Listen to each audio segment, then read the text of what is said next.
किसान वाणी कार्यक्रम के प्रायोजक हैं कृषि एवं किसान कल्याण मंत्रालय, भारत सरकार।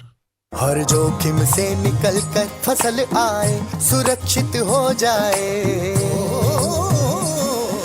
फसल बीमा से हर किसान अब आत्मनिर्भर हो जाए। संकट के समय प्रधानमंत्री फसल बीमा योजना किसानों के लिए वरदान है। अब सूखा पड़े या बाढ़ आ जाए कोई डर नहीं, अब ओले पड़े या कीट पतंगे फसल खा जाए कोई फिक्र नहीं, क्योंकि हमने लिया है प्रधानमंत्री फसल बीमा। बुआई से फसल कटाई तक हर जोखिम का दावा, न्यूनतम प्रीमियम पर अधिकतम भुगतान का वादा। योजना से हर साल जुड़ रहे हैं 5 करोड़ से ज्यादा किसान। अब आपकी है बारी। नजदीकी कृषि कार्यालय, सहकारी समिति, बैंक शाखा, अधिकृत बीमा कंपनी या जन सेवा केंद्र में स्वेच्छा से करा सकते हैं पंजीकरण। फसल बीमा पोर्टल या फसल बीमा ऐप द्वारा भी कराया जा सकता है पंजीकरण। प्रधानमंत्री फसल बीमा योजना, आपकी फसलों का संपूर्ण सुरक्षा कवच। कृषि एवं किसान कल्याण मंत्रालय, भारत सरकार। किसान वाणी कार्यक्रम सुनने वाले सब बाण भाइयों ने धर्मवीर भाई और विनोद भाई की राम राम। विनोद भाई जी धर्मवीर भाई, के हाल चाल है? आज तो कति बुक्कड़ मार का रहे हो करड़ी। धर्मवीर भाई देखो, ठंड होने लगी सुबह शाम, दिन में भी होने लगी, लेकिन सांझ सुबह की थोड़ी ज्यादा ठंड है। एक बात है विनोद भाई जी, जैसे आपने सरसों बोई थी ना, हाँ अब जैसे जैसे ठंड पड़ेगी ना जी, उसमें कीट भी लगेंगे, बीमारियां भी बीमारी आएंगी। जैसे जैसे ठंड बढ़े है तो ये जितनी भी तिलहनी फसल है, हाँ किसी ने तोड़िया ला रखा, किसी ने सरसों ला रखी, किसी ने राया ला रखा। हाँ, तो बात यह है कि भी इनका भी तो कोई कीटों का प्रबंधन तो करना पड़ेगा इनका। बिल्कुल भाई, क्योंकि देखो धर्मवीर भाई, अपने देश में तिलहनी फसल बहुत हो है, लेकिन उसके बावजूद भी जो है, जो मांग है मार्केट की, वह पूरी नहीं हो पाती, और अपने विदेशों तक भी जो है तिलहनी फसल लेनी पड़े है, और कारण है इनका बीमारी और कीट। हाँ, ये जो कीट है ना, जैसे अड़ हो गया जी, आरा मक्खी होगी, चितकबरा कीट हो गया, तो ये और ये चेपा जिसने माहू कह दें, ये पूरी पैदावार आने नहीं देंगे। बिल्कुल भाई, तो क्यों ना आज इनके बारे में थोड़ा जिक्र हो जाए। हाँ बिल्कुल। और धर्मवीर भाई, जब आपने जिक्र कर दिया कीटना का, तो उसमें जो प्रमुख कीट है वो है चितकबरा कीट। चितकबरा, हाँ, जिन्हें दौड़िया कहते हैं। दौड़िया भी कहते हैं जी। और इसकी जो लक्षण है, इसकी पहचान है, किसान भाई किस तरह पहचाना इसने? एक तो ये कीट जो है वो काले रंग का वो है। अच्छा। और इस पर लाल, पीले और नारंगी रंग के धब्बे हैं। अच्छा। और इस कीट के जो शिशु हैं, इनके जो बच्चे हैं इनके, उनका रंग हल्का लाल पीला हुआ है, और आकार में ये प्रौढ़ से थोड़े से छोटे हुए हैं।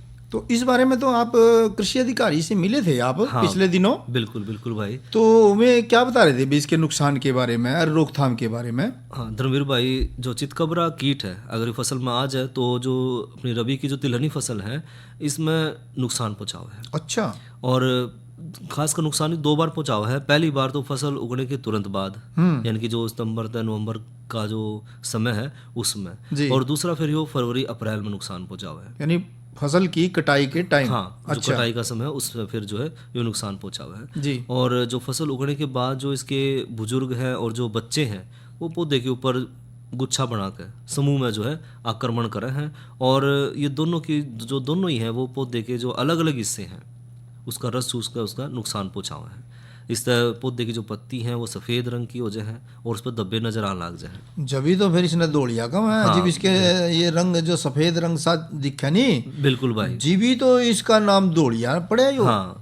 और जब इसका धर्मवीर भाई प्रकोप ज़्यादा हो जाए तो उस समय जो है छोटे पौधे हैं वो भी मर जाए हैं, और इसमें जो है कदे कदे तो फसल उगने के बाद भी जो है इस जो है फसल ने जल्दी नुकसान पहुँचावा है। एक बात है विनोद भाई जी, नू सुनने में आया कि इस कीट का जो प्रकोप है ना, हाँ, तापमान की जो अधिकता हो जाए, हाँ, और नमी की कमी हो जाए, हाँ, फिर वो है। हाँ, जब उसको सर ज़्यादा देखने मिला इसका, यानी ज्यादा ठंड में। हाँ, जब ठंड ज़्यादा हो जाए, यानी कि दिसंबर से फरवरी तक का जो महीना है उसमें जो कीट का प्रकोप है वो कम हो जाए, यानी जब इसका तापमान ज्यादा होगा तो प्रकोप बढ़ेगा, और जब कम होगा तो फिर प्रकोप कम हो जाए इसका, तो फिर इसका भी प्रकोप कम हो जाए। हाँ। और फसल पकने के टाइम पे भी इस कीट के जो प्रौढ़ हैं और शिशु हैं, जी, पकने के टाइम पे तो फलियां हो जाए, हाँ, तो ये फलियों में से रस चूस के और फिर दानों में जो तेल की मात्रा है उसको बतावे कि लगभग हाँ 30% तक की कमी कर कमी कर दे है।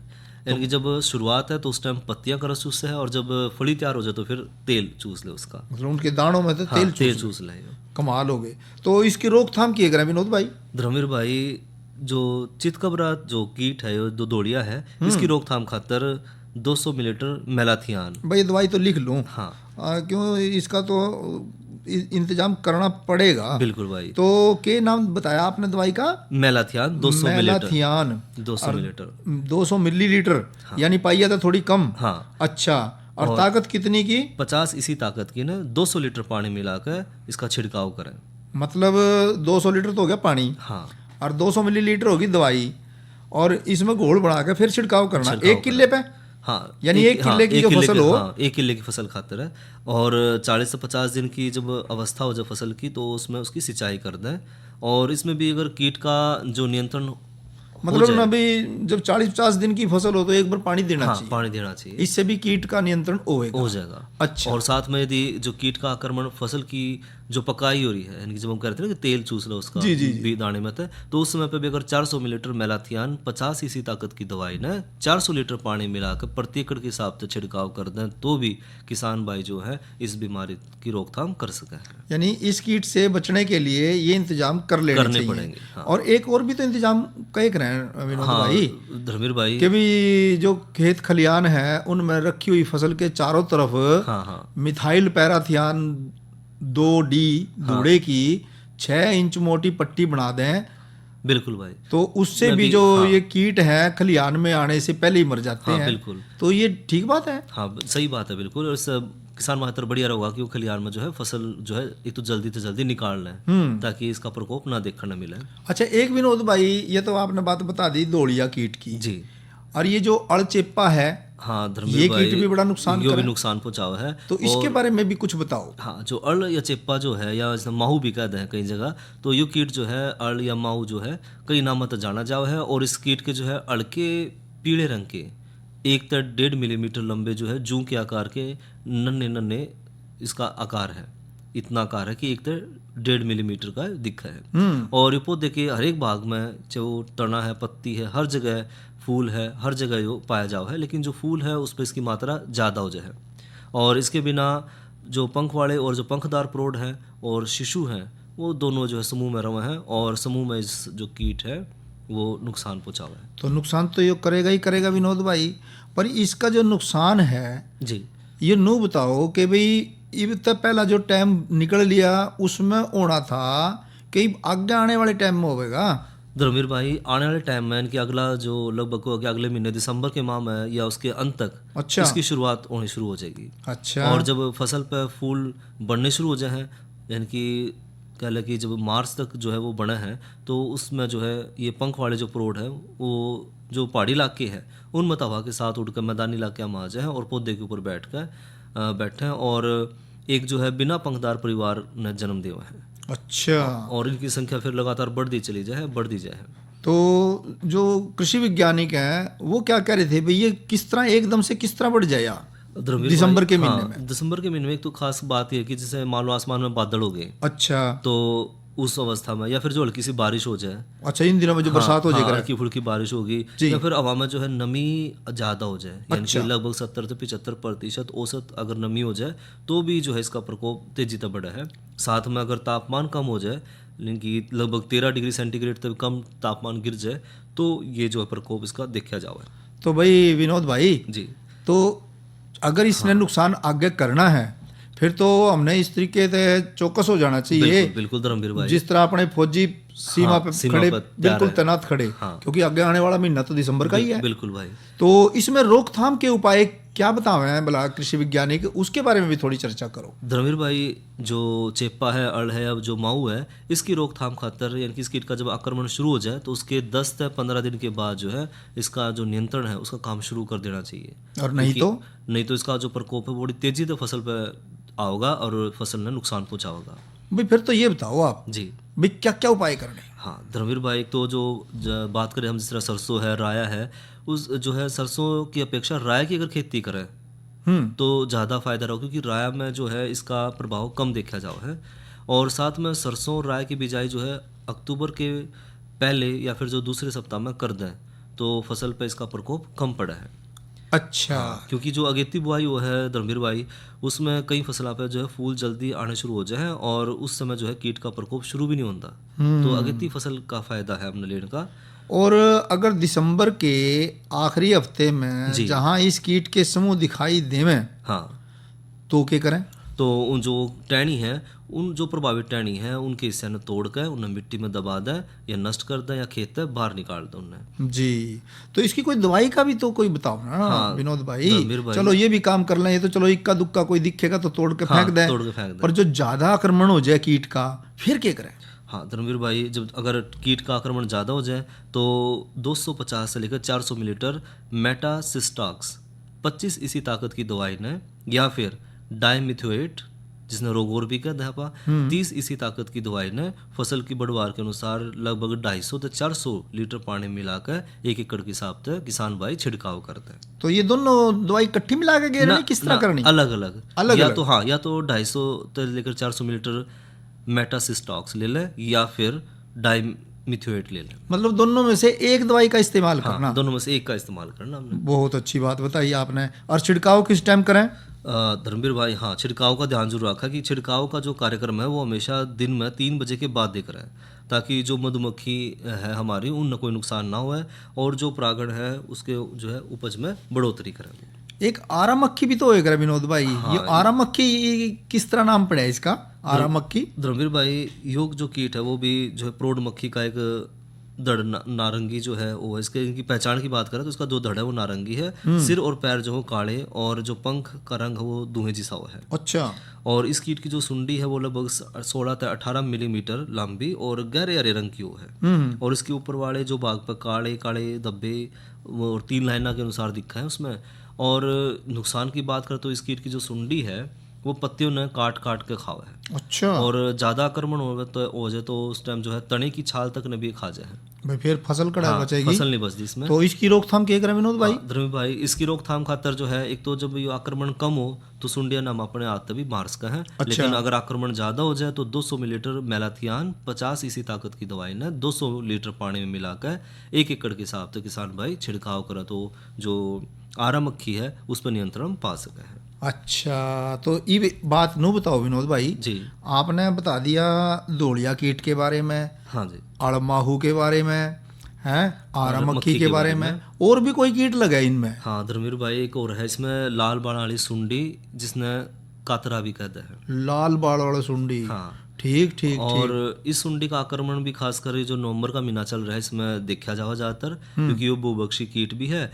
तो इसकी जो सुंडी है वो पत्ते न खावे हैं और शुरू में जो है बाणों वाली जो सुंडी है वो गुच्छा में रहे हैं और फसल ने वो नुकसान पहुंचा है। तो फिर तो ऐसी पत्तियों ने तो ना विनोद भाई जी, जिन पे ये सुंडियों के समूह हो रहे हो, हाँ जी, इन्हें तो तोड़ के ही फेंक, मतलब दबा देना चाहिए। हाँ बिल्कुल भाई, अग नहीं? बिल्कुल। और बड़ी सुंडियों की रोकथाम करनी हो तो फिर कोई दवाई का इस्तेमाल करना चाहिए। और दवाई का क्या इस्तेमाल करना चाहिए वो आपसे बताया होगा कृषि वैज्ञानिक ने। हाँ धर्मवीर भाई, तो वो आप बताओ। हाँ, जो वैज्ञानिक थे उन्होंने बताया कि 500 मिलीलीटर क्विनलफास 25 इसी ताकत की दवाई या फिर 250 मिलीलीटर मोनोक्रोटोफास 36 SL या 200 मिलीलीटर डाइक्लोरोवास 76 इसी ताकत की दवाई ने, यानी कि ये 3 दवाई बताई आपने। हाँ। इन तीनों दवाइयों में से कोई एक भी, दवाई का हाँ, चुनाव करना। बिल्कुल। और पानी कितना? पानी ले ला 250 लीटर 1 एकड़ के हिसाब से। यानी इस ढंग से हमने दवाई और पानी का वो घोल बना करके और छिड़काव कर देना चाहिए।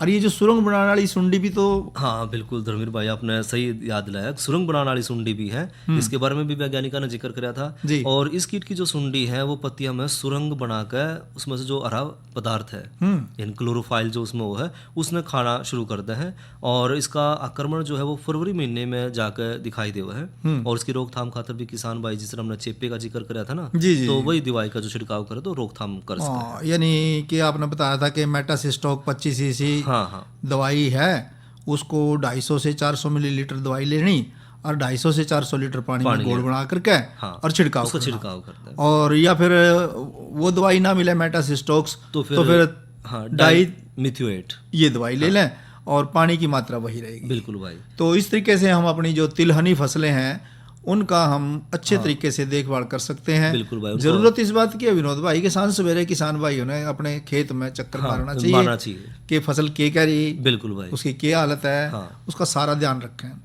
और एक ध्यान और रखें किस बात का? कि जब खेती क्यारी के काम करें ना, जी तो ये जो कोरोना है ना, हाँ, ये भी गया नहीं है। बिल्कुल बिल्कुल।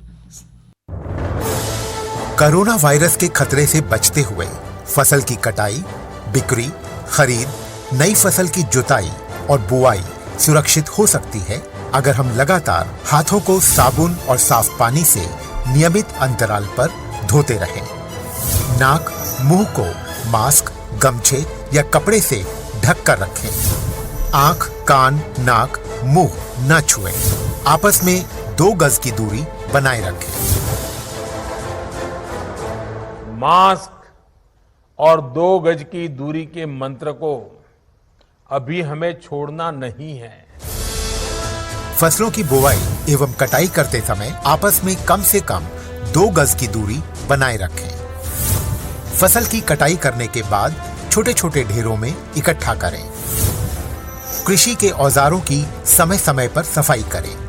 एक दूसरे के साथ औजारों की अदला बदली न करें। श्रमिकों के शौचालयों और हाथ धोने की जगह की ठीक से सफाई जरूरी है। बुआई, कटाई एवं मड़ाई के दौरान इस बात का ध्यान रखें कि इन स्थानों के आसपास कोई थूके नहीं। कंबाइन, हार्वेस्टर, थ्रेशर, जुताई और बुआई की मशीनों को इस्तेमाल से पहले साफ करें। मशीनों के इस्तेमाल से पहले और इस्तेमाल के बाद हाथ साबुन से साफ करें। वाहनों, बोरियों, थैलियों और पैकिंग के दूसरे सामान की साफ सफाई पर भी खास ध्यान दें। खरीद केंद्र पर आने से पहले किसानों एवं श्रमिकों की जांच। खरीद केंद्रों पर भीड़ न लगाएं एवं किसानों को बारी बारी से बुलाएं।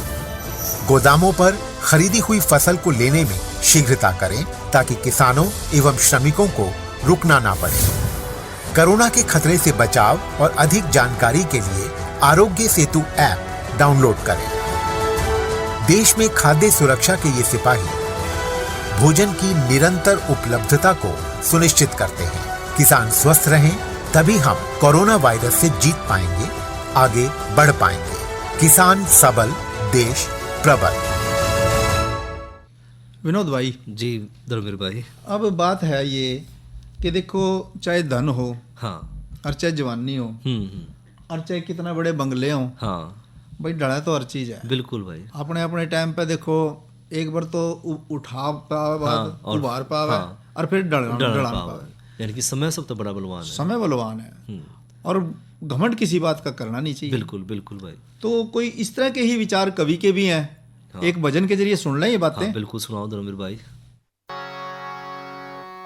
धन जो बन रंगे काया रे लगरे की, कोई मत करो रे मरो ओड़े। धन जो बन रंगे काया रे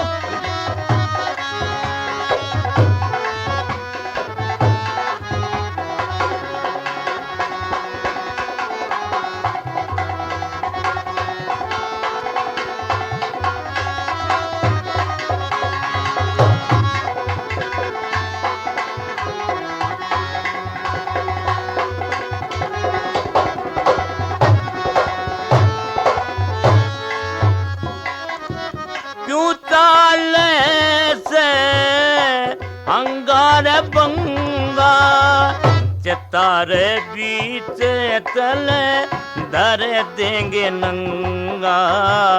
एक यगनी का हाथी पतंगा तेरे फेरे जाएंगे चारों ओर।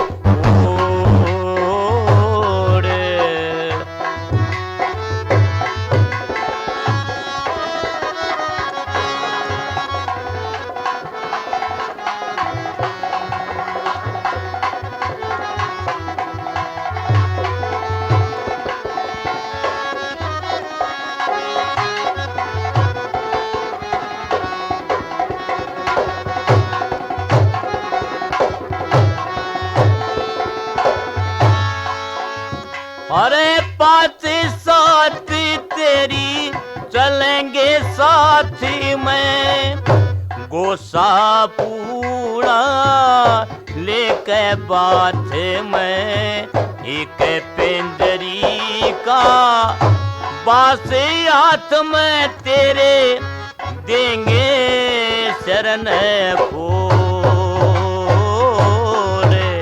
धन जो बल रंग काया रे लगर की कोई मत करो रे मरो फोड़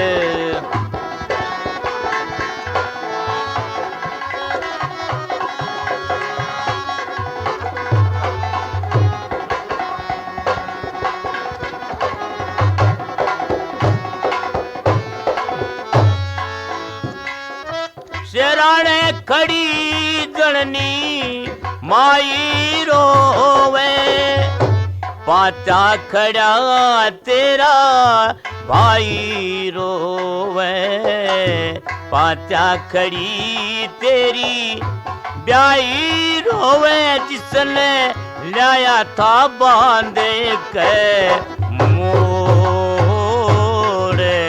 धन जो बने रंग काया रे नगर की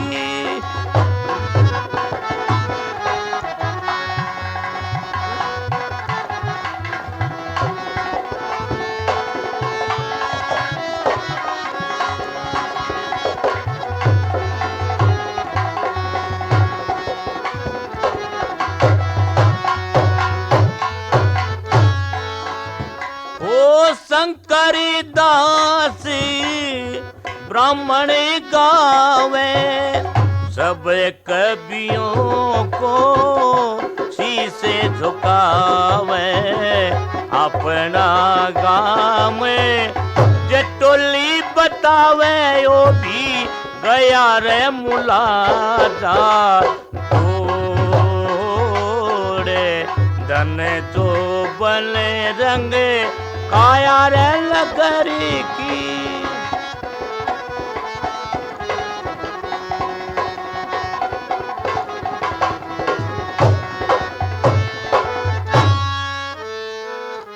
कोई मत करो मरोड़। तो ये कौन थे वाला गायक? धर्मवीर भाई लोकगीत के गायक थे उमेद सिंह। और इसी लोकगीत के साथ साथ जिक्र कर लें थोड़ा सा मौसम का भी और कल के कार्यक्रम का भी जी। तो धर्मवीर भाई आज का जो अधिकतम तापमान रहा वो रहा 26 डिग्री सेंटीग्रेड और न्यूनतम तापमान रहा 10 डिग्री सेंटीग्रेड। और आने वाले कल का जो अधिकतम तापमान रहने की संभावना है वो है 27 डिग्री सेंटीग्रेड और न्यूनतम तापमान रहने की संभावना है 9 डिग्री सेंटीग्रेड। और सुबह जो है थोड़ी सी हल्की सी धुंध जो है वो भी छाए रहने की संभावना रहेगी। और कल के कार्यक्रमों के बारे की मैं भी आप बता रहे थे। और धर्मवीर भाई कल जो है किसानवाणी कार्यक्रम में चर्चा करेंगे दलहनी फसल मसूर की बिजाई के बारे में और एक चर्चा और रहेगी सब्जी उत्पादन में टपका सिंचाई के महत्व पर। तो विनोद भाई जी आपने मौसम के बारे में बता दिया और आपने ये भी बता दिया कि कल के किसानवाणी कार्यक्रम में आप कौन कौन से विषय लेकर के और कार्यक्रम पेश करोगे। लेकिन अब जो असली बात है ना, हाँ जी, वो अभी रह रही है विनोद भाई। हाँ बिल्कुल भाई। वो क्या है वो आपने भी पता। हाँ गेहूं का बुआरा चल रहा बिल्कुल। और रबी की जो फसल हम बोवेंगे हाँ तो उनमें सबसे बड़ी समस्या आती है खरपतवारों के नियंत्रण करने की। बिल्कुल धर्मवीर भाई, खरपतवार नियंत्रण जरूरी है। तो ये खरपतवार नियंत्रण देखो दवाइयों से तो कर ही रहे। हाँ। और कई तो दवाइयाँ मतलब अभी उनके अंदर ना जो खरपतवार हैं वो प्रतिरोधकता की शक्ति बढ़ गई। बिल्कुल। जैसे आइसोप्रोट्रॉन दवाई है, अब उसका इस्तेमाल बहुत सालों से चल रहा था, तो अब वो दवाई जो है वो खरपतवार मानते ही नहीं उस दवाई ने। हाँ बिल्कुल, उसका वो बेअसर होगी। आदि हो गए उसके वो। तो फिर ऐसे में खरपतवारों का नियंत्रण कैसे करें? हाँ धर्मवीर भाई, खरपतवार के नियंत्रण खातर जो है अलग अलग विधि जो है किसान भाई अपना कर जो रबी की फसल है उन मान वाले खरपतवारों को लंबे समय तक जो है नियंत्रित कर पाओगे।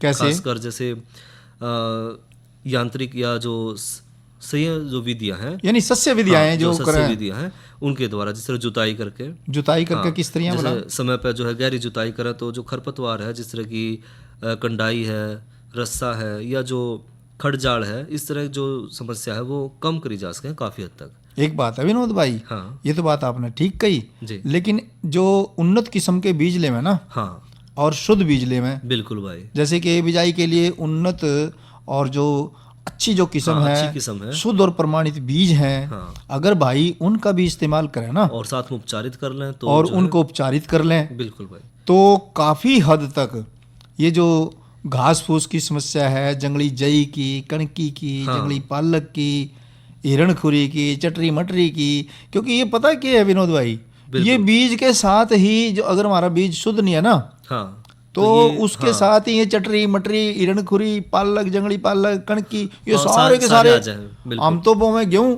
हाँ। और गेहूं के साथ ये भी बूझ है। बिल्कुल भाई। क्यों? क्योंकि बीज शुद्ध नहीं शुद्ध होता। नहीं होता।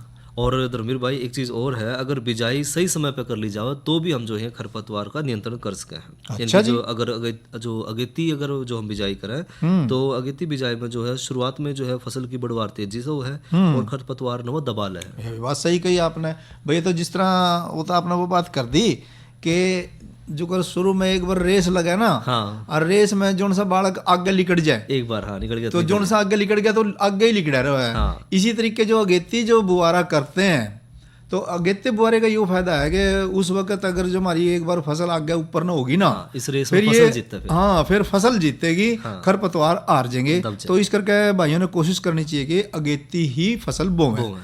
और एक बात हो रहा है विनोद भाई जी भाई, जो कि फसल चक्कर को है ना जिसने, बिल्कुल बिल्कुल भाई, फसल तो- चक्र के तो और भी बहुत फायदे हैं। हाँ फसल चक्र में बदलाव जो है विनोद भाई, आज खेती बाड़ी करने वाले किसान की जरूरत है। बिल्कुल जरूरत है भाई। वो जरूरत इसलिए है कि फसल चक्र अपना करके एक तो और हमारा फायदा है। हाँ, एक तो जमीन की जो उपजाऊ शक्ति है वो बढ़ है, और जो हमारे जो रसायन है, उर्वरक है, उनका भी जो है इस्तेमाल कम से कम हमने करना पड़ा है। और साथ में जो है जो फसल चक्कर है वो जो मिट्टी की जो प्रकृति है उसने भी बना कर रखा है।